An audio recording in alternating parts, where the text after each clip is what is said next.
Each and every Monday is $9 Monday at both WagerTalk.com and SportsMemo.com, when all daily picks packages are priced at only $9, including 5% best bets, normally priced at $35. As an added bonus, any picks packages loaded early for Overnight Tuesday or action during the week will also be priced at $9 until midnight on Monday. So make sure to take advantage of getting these $25 and $35 picks for only $9 before the clock strikes 12 and they return to regular price.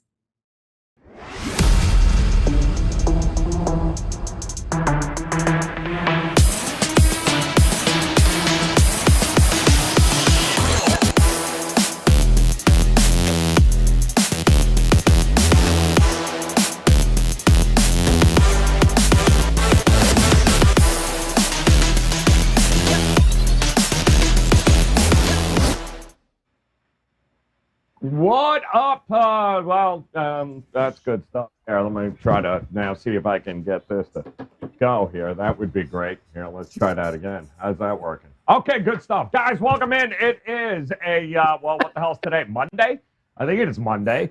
I don't know anymore. These days start running into one another, especially after games like last night, which was great for a half, and then, yeah, time to go to bed a little bit early, I guess. But the good news is we do have a NBA Finals game coming up on Wednesday. This time it'll be in Boston. And the question is, which version of these two teams will show up? And here to help us break that down and figure out the best way to approach this upcoming game, we welcome in Andy Lang, Tony Mejia, Rob Vino on the Monday edition of the NBA Tip-Off Show. Gentlemen, $9 Monday here at WagerTalk.com. Let me start off first by saying congrats to a profitable weekend. And Andy, now I caught you on puck time earlier today because your NHL continues to cash, my friend. But what else you got for us on a $9 Monday at WagerTalk? Well, we got a 5% MLB play that is up. We hit 2 plays yesterday, so we're really looking forward to that one. And yes, 4% NHL play is up. I do not have anything up for the NBA just yet. I'm sure we will. Got to take a look at go back and look at the last game, see if anything they can tell us. I got to say, Joe, your opening to the show was very reminiscent of the Boston Celtics game plan going into that. That's correct. Yes. Just Is this working? Sounded just like it is not working. Somebody turn on somebody Rutherford. So true. No, hoping for a much cleaner and more entertaining game and a really profitable one coming up. But for tonight, NHL and MLB, that's what I got. All right. Still plenty. Well, a light card in the MLB here today, but we do have an NHL game. And, of course, a lot of time between now and Wednesday to make a decision on which way you're going to lean here. But, Mejia, what's going on with you, man? $9 Monday at Wager Talk. So I know you've got a few plays locked and loaded for us. I do. I have a Game 3 5% play, so it's up and available. I rarely do that this early in the week, but, in celebration of $9 Monday, let's do it. And a 4% MLB play. I'm on a 13-3 run there. Went 4-1 yesterday in baseball. So looking forward to staying hot there. Not a $9 Monday play there. And a $9 soccer play was available. France and Croatia were supposed to get to 3 goals. Right now they're at 2, and it doesn't look like they're going to get a third because Antoine Griezmann sucks and can't score in front of net. So we're very disappointed with that. But yeah, look, it's a very busy time of year. USFL football was solid yesterday with 2-1, and we're going to plugging away and trying to make the people cash because that's what the job description is. Yeah, amen. That's what it's all about. Cha-ching here, Rob Vino. I know you just got back from another edition at Highlights. Good to see you here, my friend. What do we got coming up this week? It's a big weekend. USFL, a lot of MLB, obviously NBA. How about on a $9 Monday, Vino? What do you got for us? Yeah, $9 Monday. It's Major League Baseball today, Joe. My NBA is not up yet.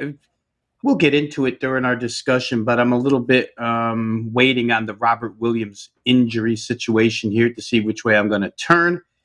But yeah, Major League Baseball up and available right now, $9 Monday, as the guys ahead of me described. WagerTalk.com. Go ahead and join in, and we'll get the NBA up as soon as we have a pretty clear idea of which way this Robert Williams situation is going to go.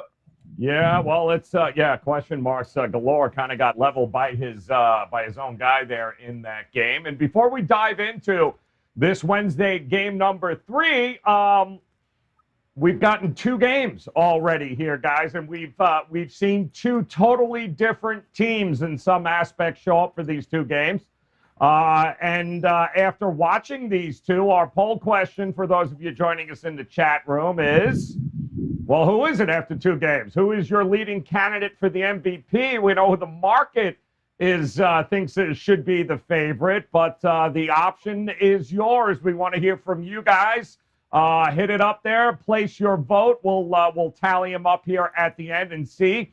One of the smartest, if not the smartest, chat room on all the shows here at Wager Talk. You guys have been spot on from the beginning. So let's hear on who you think is your MVP at this point through 2 games. Andy, the prop betting market here, and I do believe, if I'm not mistaken, last week we talked about it's hard to bet unders with Klay Thompson because you know what he's capable of, but good Lord. The numbers are bearing out that, damn, they're better with his ass on the bench than they are with him on the court. So obviously those that have faded him in the prop market have done pretty well through the first 2 games. What do you think? Something worth continuing to ride, or you think eventually he's going to bounce out of this?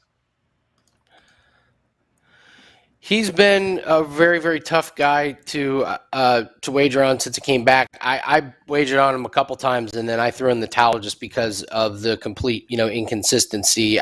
Listen, I know he had 11 points and 15 points. Don't forget he had 32 in Game 5 against Dallas. He also had 30 in Game 6 against Memphis. So he's just a guy that I just choose to stay away from. I don't know what I'm going to get from him night in, night out. If you do want to stick with Klay and just play his under every game, if you commit to that, it's probably a good strategy. That would have worked for you over the course of the postseason. But it's kind of tough to do with this guy because when you take his under and then he goes for 30 points, you feel like a dope. I felt like a dope taking a Jason Tatum prop last night. He played a minute or 2 in the fourth quarter. So. Last night's game from a prop betting perspective was frustrating for a lot of reasons, but one of it is I'm not really sure what all you can take away from that game. We watch these games because we have bets on them, but it's also to learn for the next game. And I'm not sure what Al Horford taking 0 3-pointers and Robert Williams having 2 points and Smart having 2 points. And then all these guys don't even play in the fourth quarter. So it was frustrating because there's not a lot of info that I could take away from it. We expected the Al Horford regression. Last time I was on the show, we talked about it. And sure enough, that came to fruition. I didn't expect it that bad, but that happened. The Derek White regression happened as well. And then we saw Draymond really flex his muscle. He became the alpha of the game, and sure enough, it gets him over on his point total. His point total was 6.5 or 7.5. He goes for 9 points. Wiggins comes up short. I've been playing Wiggins over his point total. He comes up a little bit short, but again, he didn't play anything in the fourth quarter. So, maybe he gets over if he plays in the fourth quarter. So, unfortunately, a lot of unknowns, but I think I've got some pretty good reads for what I'm going to do when we travel back to Boston. All right. Opportunities will present themselves. And Tony Mejia, stop me if you've heard this before. The Celtics have a turnover problem. Just saying. And it always rears its head in a couple of games at some point, and it's mind-blowing. We saw the Heat do it to them, and it's always to their detriment. I think the number they said was they haven't won a game yet when they've turned the ball over at least 15 times in a game, and they did it again last night. And thank goodness Tatum was trying to make up for all his turnovers with scoring some buckets, but it just proved to be too little too late. It's amazing how brain dead they go and how loose they become at some of these games throughout the playoffs. It's mind-blowing. Yeah, Tatum started off hot, but you knew they were in trouble when Kevon Looney rips him. Just takes the ball right from him and goes down the other way. Looney had 3 first quarter steals. He ended up with 5 for the game. Steph Curry had 3 steals. You saw them just throwing the ball around, like you said, and really what we saw on Sunday night was the Celtics' worst version of themselves because they looked and played young, and they let Draymond Green get into their heads. They didn't even take advantage of the one opportunity they had to get Green thrown out of the game right before halftime because Jason Tatum comes and grabs Jaylen Brown. If you let him go, it's probably a double technical, and Green's watching the second half from the locker room. So just a really disappointing effort from the Celtics, who knew that they were going to take Golden State's best punch in that third quarter, and now the Golden State third quarter advantage in this series is plus 35. So they've outscored them by 5 touchdowns yesterday. 35-14 looked like a football game, football score in the third quarter. And for all intents and purposes, the game was ended there. There was no coming back from that Jordan Poole 3. It was a real big party in San Francisco for the Warriors. But now you have to replicate that if you're the Warriors, and you have to do it 3,000 miles across the country. It'll be interesting to see how they play on the road. They did well in Dallas. They did well in Denver. They won a game in Memphis. So they can win on the road. We just have to see how they handle Boston. You have to see how, as Rob said or in his intro, how Robert Williams looks. Clearly not 100%. I liked his prop for game 2, and it was very clear that they weren't going to lob the ball to him early on. Obviously, one of 3 starters with just 2 points in the game. But yeah, he was out there trying to conserve energy in terms of being a difference maker, and he was on the defensive end. But on the offensive end, he didn't give you much. And Al Horford was really defended well along the perimeter. That's why he couldn't get off a 3. Klay Thompson had that assignment, and then everybody really helped. So it was one of those games where the Warriors flexed their muscle. And unlike Game 1, you saw their physicality. They made the Celtics feel them. We'll see if that continues. Yeah, Rob, you couldn't help but to notice the impact Gary Payton Jr. had for that defense of the Golden State Warriors. We didn't see him in Game 1. We weren't sure we were going to see him here, but I'm guessing 25 minutes last night tells us we're probably Celtics better get used to seeing him be a giant pain in the ass on the court, especially with a struggling Klay now. Him out on the court with Steph was dynamite for Golden State there. So it's interesting. Robert Williams question mark, and yet Golden State getting a little bit healthier on the defensive side. What do you think of his return? What does it mean to Golden State to have him 100%? Yeah, it means everything. He and Otto Porter Jr., who had a 9-minute sacrifice last night. I think he had 23 in the first game, 14 in the second game. But Otto Porter Jr. has put up 6 threes, and he's made 5 of them. And he's got 7 rebounds, and he had 3 steals in 14 minutes last night. Like you said, Boston was loose with the ball. But I think the Gary Payton, the second thing goes right back to where Andy started when he was talking about Klay Thompson. And these minutes of Thompson's and Poole's are going to start getting chewed into a little bit because Gary Payton II is probably going to be on the floor for defensive purposes the remainder of this series. So you're going to lose a few minutes with both of those guys, I would think. I don't think Andrew Wiggins will take much of a loss as far as minutes are concerned.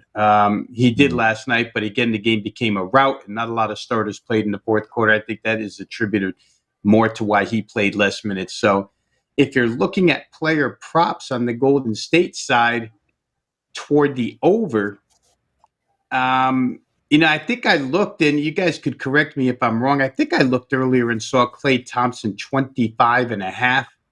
PRA, which again, like Andy said, it puts you kind of between a rock and a hard place because you do feel like a dope if the guy comes out in the first quarter, goes 4-4 from 3, and Steve Kerr decides to let him play. So Golden State's got options now, I guess, is really what it comes down to, Joe. And I don't think last night is much of a surprise, right? Who would be surprised by what happened last night, in all honesty? I think heading into this series, it was such a great series from a analysis standpoint where you could make, for every great point you could make about Golden State, you could make a counter great point on the same subject for the Boston Celtics. So it was a real hard series from the beginning to decipher who was a clear-cut choice, even though some people had definitive opinions.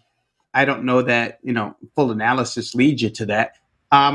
So to see the seesaw nature, big win out of Boston, big win out of Golden State, I don't think that's much of a surprise. I think both of these teams, I've said it before, are capable of winning 2 games on the road. Boston's got like 8 road wins already. Golden State could come east and win. To your point about turnovers, Golden State lost that battle in the first game, right? They were minus 11 in points off of turnovers. They allowed 21. They only got 10. And that minus 11, they wound up losing the game by 12. Last night, Boston lost that points off turnovers battle 33-15. So they were minus 18, lost the game by 19. So it has a lot to do with who's winning these games, because Golden State can be just as loose with the basketball as Boston can. And, trying to predict game by game, Joe, which team is going to throw it away the most, it's not an easy route to go for people like us. But I think we will see a lot of back and forth in this series. Early on, we're still 2 days away. I think the common thought would be, Boston at home needs game 3. And I'll say this, to his credit, Ralph Michaels showed us that number. NBA Finals favorites, I think it was at home, minus 6.5 or less, 62-0 heading into this. Well, NBA favorites are now, or whatever it was. It's if the line was less than 6.5, just pick the winner. I actually said that wrong. If the line is 6.5 or less in an NBA Finals game since 2014, just pick the winner. You're 62-0. Now you're 64-0. So who the heck wants to go against that? Figure out who you think is going to win the game. And if you like the dog, play money line. If you like the favorite, go right ahead, because the point spread is not going to come into play. Has not yet to this point here, guys, and it's been one of the more profitable angles to approach here in the NBA Finals since, about 2013, 2014. So pick the winner, and don't worry about the spreads there, because they rarely come into play. I mean, they all sat last night in Boston. All those starters sat with plenty of time left to go in that game. But given the spacing between these games here, good Lord. These guys are going to have they can, it's like sabbaticals. It's unreal. Like, all right, we'll see you guys next Thursday. All right, I'm going. Good God, man. What are you doing, NBA? But, hey, listen, it was interesting. If you were surprised about what Golden State brought to the floor last night, you probably had a ticket on the Boston Celtics. That I can assure you. Those that had tickets on the Warriors were like, this was exactly what we were hoping to see, and you did. So now, game 3 coming up 25 days from now. I'm only kidding. It's on Wednesday. Let's take a look here at the opening numbers if we can. Kind of feels like that. See you next month. Game 3. Boston opens up as a 3.5-point home favorite. The total, this was an interesting one too, right? We saw the total open up way higher after game 1, and boy, did it go woefully under yesterday. Once again, both first half and full game to the under, which was a complete reversal of what happened in game 1, where both the first half total and full game total went up and over. But 213 and a half popping up in here. And here's what we know. The Celtics in the playoffs, a ridiculous 6-0 following a loss here in the Lang. So they usually come out firing, and they usually put up a ton of points. So if that trend holds, we got any prop bets on Celtics players here? Yeah, absolutely. I think there's a few things that we can expect in Game 3. One thing we can expect is if Draymond gets an early tech, he could literally tombstone pile drive a ref at midcourt, and he's not going to get that second tech. They're not throwing him out of the game regardless. Also, I'd like to ask the panel, who's the greatest basketball player of all time? Is it Jordan, LeBron, or is it Jordan Poole when the Warriors have a 15 point lead? That guy is as front runnery as it gets. Like, they have a lead, man. He is all smiles and going to the basket, making long shots, but boy, they're down 3. Woo! Where is he? Where's Poole? Where'd he go? He's on a Checked milk in. carton. No, I listen. Boston did what they wanted to do. They split at Golden State in the first two games, so I'm not going to overreact too much about a pretty big loss. It's kind of one of those throughout the film. But Tatum, you got to look at his points, and then I would expect a pretty nice rebound game from Marcus Smart. And then, like Rob mentioned, this Rob Williams, this changes a lot for the defense. So if he's going to be limited at all or not going to play, boy, you got some of these Golden State Warriors props. I would expect Draymond to maybe get over his points without Rob Williams in there. You could look at Looney. They're always going to put a low point total on Looney. He went 6 for 6 from the field.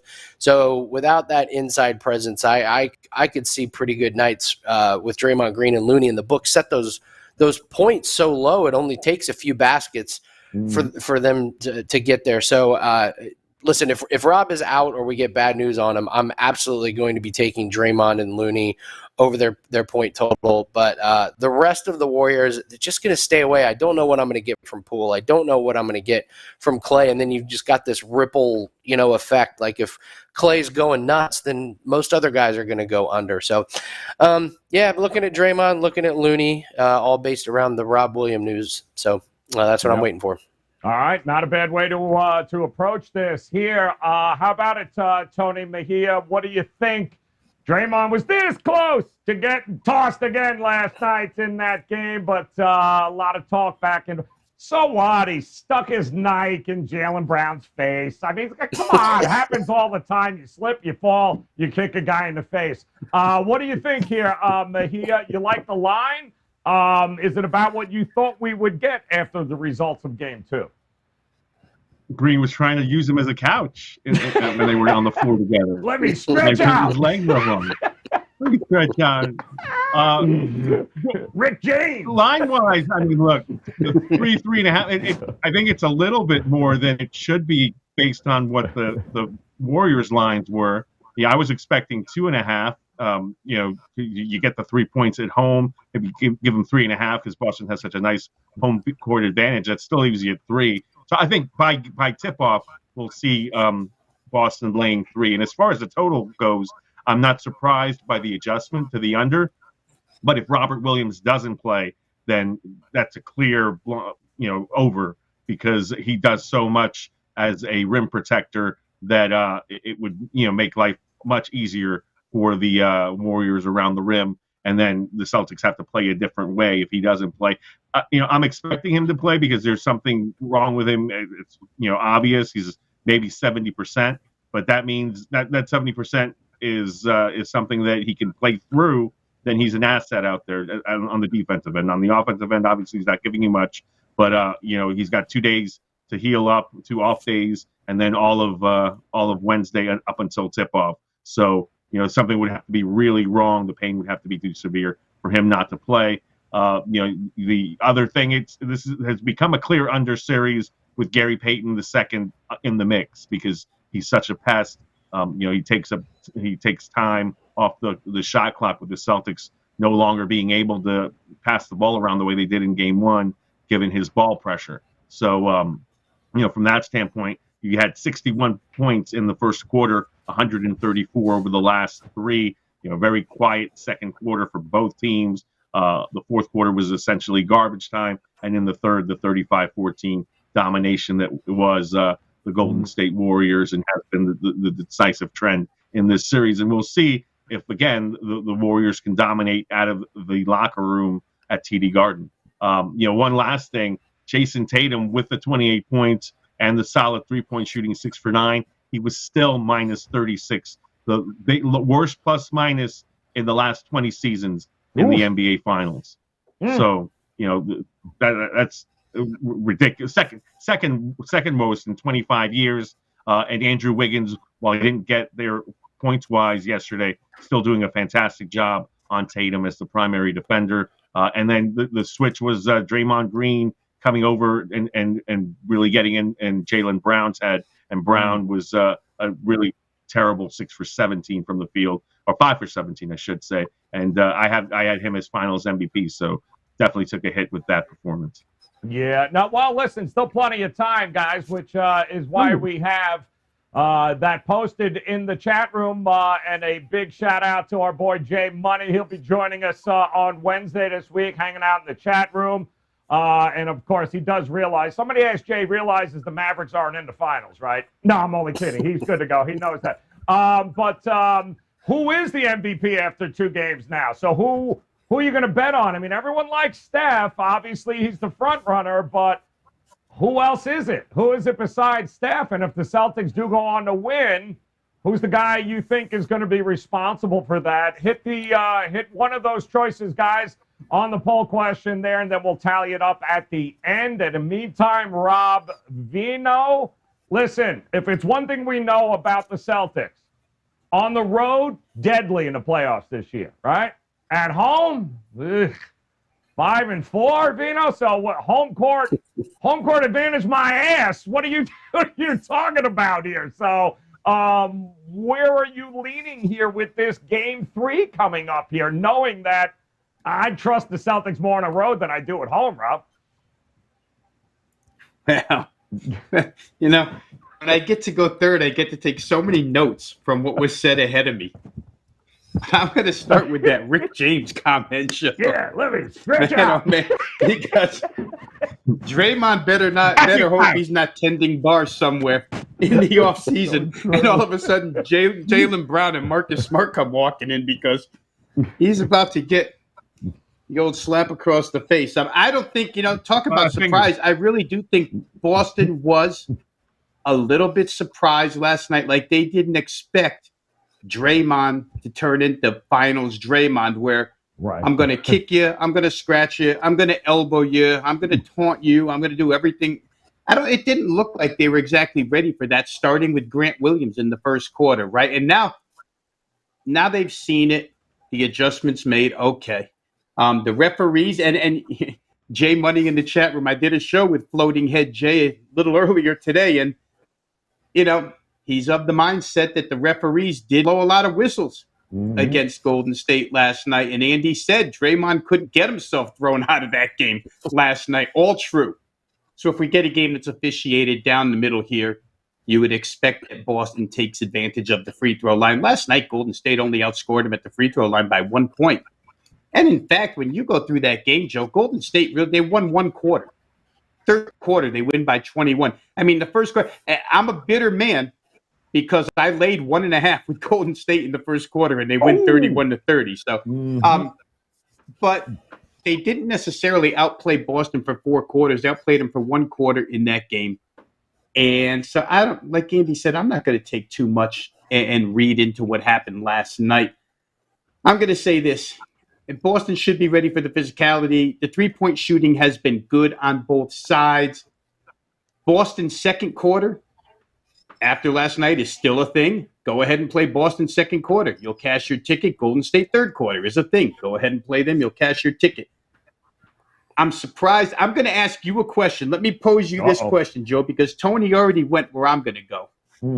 If Robert Williams isn't involved, 212, give me a break. I'm on the overside of that. You already know. We've done a whole bunch of NBA tip-offs, right? And we watch line movements according to injury at 4:30 in the afternoon every day of the season. Now, you tell me, if Robert Williams is announced out of this game, do you think the reaction is going to be Boston's without another starter, we're betting under? Or do you think Robert Williams is too key to the defense, like we as handicapper sports bettors are saying, and they'll bet over? I tend to think that the reaction is always, oh no, a starter's out, we got to bet under. Right. So it puts me in kind of a position where I don't know if I should move now, if I should wait and move. I really don't know what to do. But I think if Robert Williams isn't involved, I'll play over. I don't know. Which way you think it would go? It's got to be. I mean, we saw it, right? He doesn't play. Bam's dropping 30. They're having these crazy games. I mean, he means a lot to that defense, especially against a team like Golden State, where if you ain't defending them on the perimeter because you're so worried about the paint, you know what's going to happen, Rob? 3-point variance, and it's going to be bombs away. So it feels like an awfully low number if he's the missing link for the Boston Celtics. It has to be. So you think they'll bet it up? Absolutely. All right.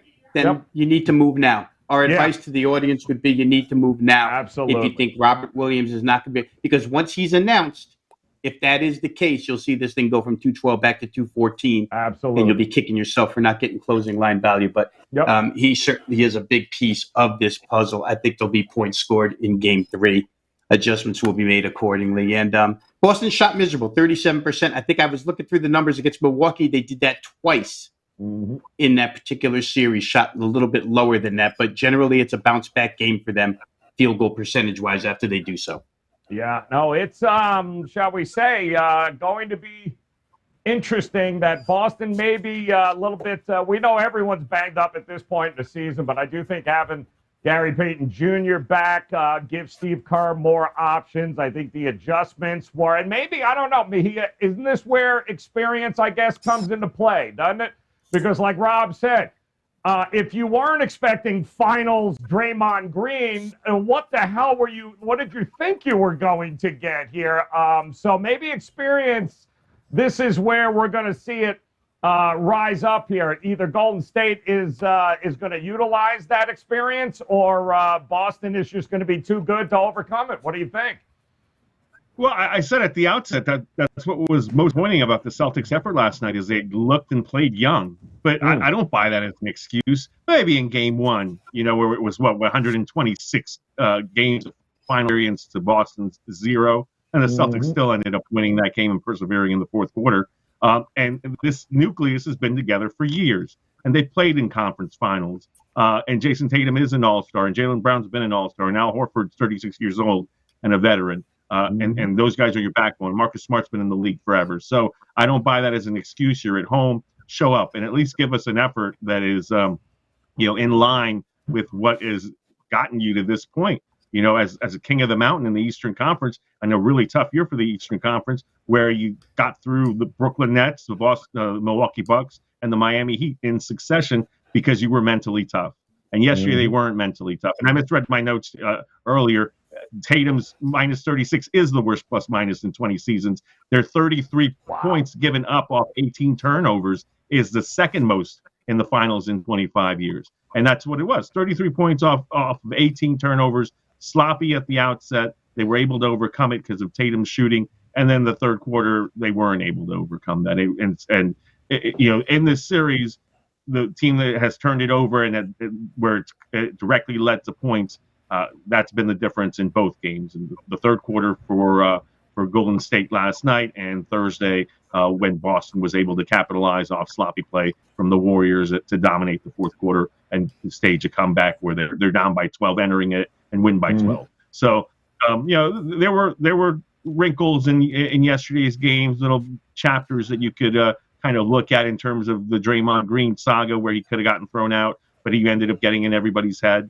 Andre Iguodala being out of the rotation now, and Gary Payton II being in the mix and making such a big difference. And 3 Boston starters ending up with just 2 points. And I'm most disappointed in Marcus Smart, because Al Horford really was defended well. And you kind of saw his frustration. But I think all those guys need to look in the mirror. It's not an experience thing anymore. You're in game 3 of the NBA Finals. It's championship or bust, and you're home. So show up. Gut check. It's gut check time here coming up on Wednesday, which is why I do think nothing I've seen here tells me this is going to be over in 5, guys. So I think 6 or 7 games still going to be in there. So forget about the whole 4-1 Celtics, 4-1 Golden State exact. Ain't going to happen. This is going to go 6 or 7. And I think game 3 is going to determine a lot of how the rest of this goes here, Andy. I know Revenant in the chat room asked, when was the last time the Celtics lost back-to-back games? I believe you got to go back to late January as the last time that we have seen that happen. So, 6-0 in the playoffs so far after a loss. We'll see if that trend continues. And now it is time for some best bets. Let's figure out where these guys are looking here coming up for this game number 3 on Wednesday. Andy, we're starting with you. 60 seconds on the clock, my man. Who are you looking at here on Wednesday? I was just thinking about this. Like we talked about inconsistent Klay, and what happens if Klay goes off like next game, and him and Curry kind of take turns going crazy, and then it's left time to figure out who's the MVP, and then there's Draymond, who's the emotional leader, and flexing his muscle, and all of a sudden Draymond is the Finals MVP, averaging 8.1 points a game on the Warriors. It could be a great all-time Finals MVP. But for my best bet, the books already have this out. I'm not sure why, but I'll take Rob Williams under 12.5 points, rebounds, and assists. If he doesn't play, your bet's going to be voided. But if he does play, no way he's going to be at 100%. I mean, his last game, 2 points, 2 rebounds, 1 assist in 14 minutes. So it's kind of one of those where if just grab it, hope that he's available, and hope that he can only contribute 12 to 14 minutes, and this should be a pretty easy cash. So Rob Williams under his PRA. All right, going. Williams under PRA here in game number 3. Mejia, how about it, my man? Which way you looking here in game 3 for us? Well, I have my game 3 selection up and available on $9 Monday, 5%. So let's go ahead and invest in that. 4% MLB play. I've been really hot in that, 13-3 on 4% money lines, and tonight's play is a 4% money line. So look, right now I'm going with Marcus Smart to play a much better game in game 3 than he did in game 2, where he was non-existent. 1 of 6 from the field, 0 for 3 from 3-point range, 2 points and 5 assists. It's his worst game of the entire postseason. So you figure that he'll bounce back. He's had some monster games. He missed game 1 of the Heat series because of injury or COVID, I forget which one, and came out with 24, 9, and 12. And the closeout game, 24, 9, and 5. Even in game 1 of this series, 18, 5, and 4. So he's got to be more active. His number, I believe, is 22.5 for points, rebounds, and assists. We'll ride the over on Marcus Smart. He'll show up on Wednesday. All right, boom. Expecting Marcus to revive himself there. Rob Vino, a lot of different ways to approach this game, but give us one that you're looking at here. Yeah, I'm expecting Boston, Joe, to come out of the gate quick here, especially offensively. So I like that team total for the first half, over 54.5 points. I don't know. Even after watching last night, I don't see a lot of ways where Golden State is exactly stopping Boston from getting good shots on offense. I think we all use the website Shot Quality, and I think if you go to Shot Quality, you'll find Boston is still getting real good looks. Gary Payton or no Gary Payton. I think the adjustment you make if you're head coach Udoka, when Gary Payton II is on the floor. Again, I've said this about Golden State, thinking it's a theory for the entire series. I'll say it for Boston now. Push the basketball and don't let good defense set up in a half court. If you don't want to deal with Gary Payton up at the top of the circle, hounding your ball handler and forcing turnovers, then run off of defensive rebounds. I think Boston will show a little bit of tempo here. Over 54.5 first half just looks too low to me. So I'm going to play Celtics team total over 54.5 first half. All right. At home there. I mean, the possessions, it's still hovering around, I believe, Mejia, right? I mean, it wasn't as if the pace was crazy last night. It wasn't crazy in game 1 either, and it went over. But, when you're shooting 7,000 threes and you make 50% of them, that tends to happen. So from a pace perspective, are you thinking we're going to get more transition, up-tempo type of game here in Boston? I think it behooves Golden State to hit them in transition as opposed to giving Boston the opportunity to set up in a half-court defense. I mean, Boston shot the ball extremely well from beyond the arc in this series. I think it's 36 three-pointers that they've made. I think 21 in game 1 and 15 last night.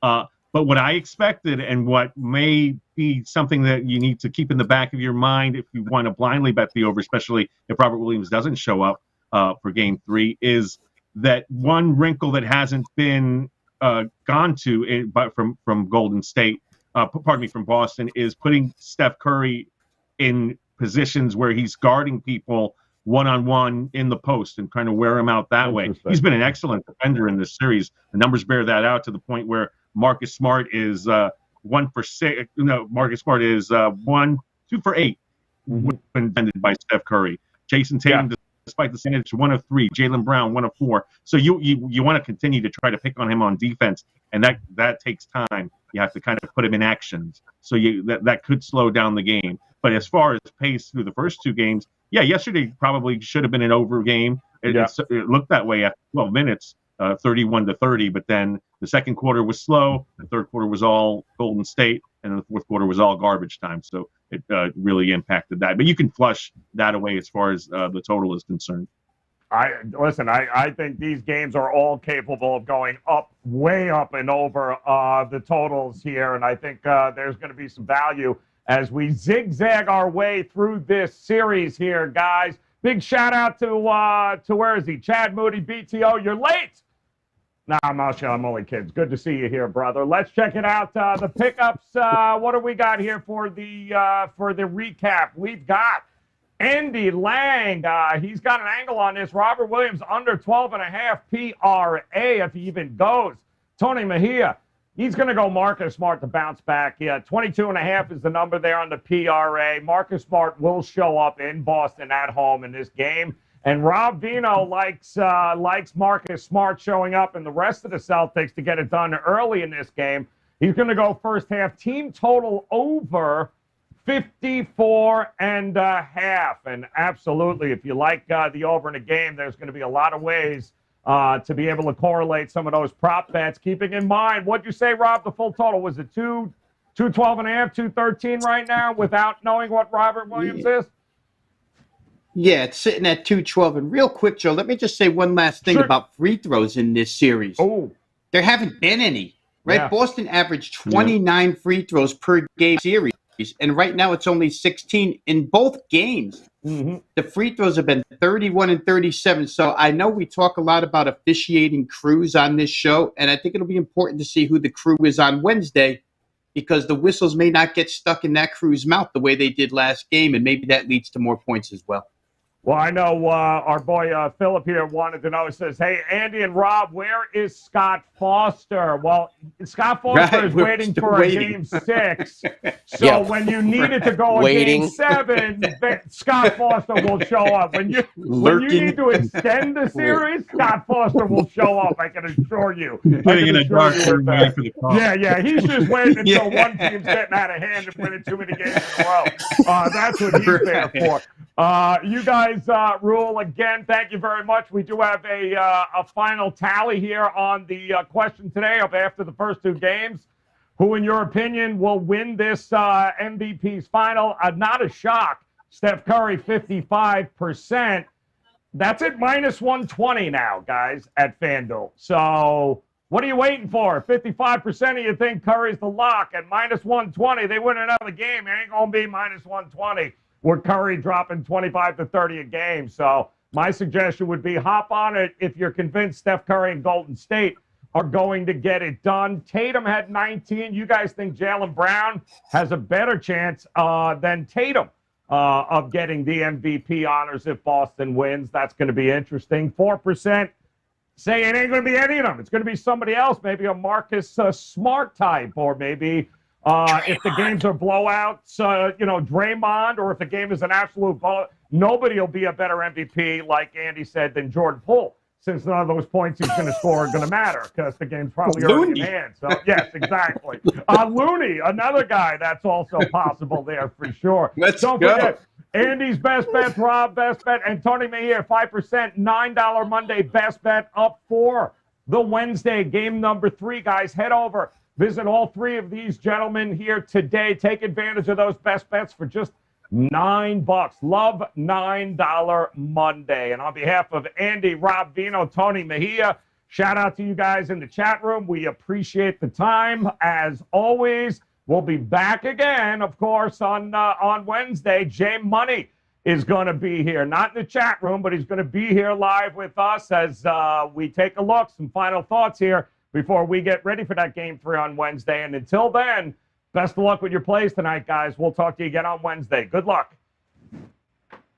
Each and every Monday is $9 Monday at both WagerTalk.com and SportsMemo.com, when all daily picks packages are priced at only $9, including 5% best bets, normally priced at $35. As an added bonus, any picks packages loaded early for overnight Tuesday or action during the week will also be priced at $9 until midnight on Monday. So make sure to take advantage of getting these $25 and $35 picks for only $9 before the clock strikes 12 and they return to regular price.